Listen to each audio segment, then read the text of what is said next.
La Bible commence avec la création du ciel et le gouvernement du ciel. Elle termine avec l'émergence du ciel, de ce qui a été formé par le ciel, selon des principes divins. La ville sainte, nouvelle Jérusalem issue de Dieu et venant du ciel, accomplissant cette parole, qui est dans Hébreux 11,16, car Dieu leur a préparé une cité. Une des caractéristiques de l'Ancien Testament à chaque stade de son développement, c'est l'affrontement et le contraste entre deux mondes, deux ordres, le divin et le terrestre.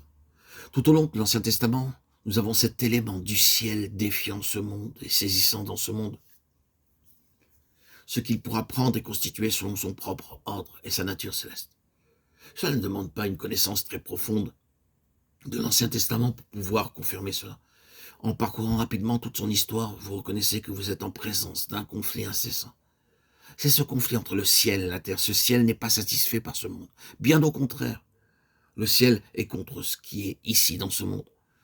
Mais le ciel cherche à saisir de ce monde ce qu'il peut reconstituer selon ses propres normes. Ainsi, tandis que vous trouvez l'opposition du ciel, le défi du ciel, vous trouvez en même temps que le ciel, depuis le commencement, constitue une lignée d'individus et une nation afin de les détacher du monde par un profond processus, faisant d'eux des gens différents de tous les autres dans ce monde et les saisissant pour un dessein céleste. Les hommes de l'Ancien Testament étaient des pionniers de la voie céleste. Nous avons déjà vu un peu ce que cela implique, mais c'est sur ce point particulier que nous voulons centrer toute notre attention maintenant. Il y a non seulement une voie céleste qui est différente, nous le savons dans nos cœurs. Si nous sommes nés d'en haut, nous l'apprenons quand nous progressons, car la voie céleste est différente de l'autre voie. Mais le point important dans notre temps, c'est qu'il y ait quelque chose qui initie cette voie céleste en relation avec le ciel, afin de frayer une voie, prenant possession et rendant possible pour Dieu qu'il y en ait une pleine signification, qu'elle soit comprise, interprétée.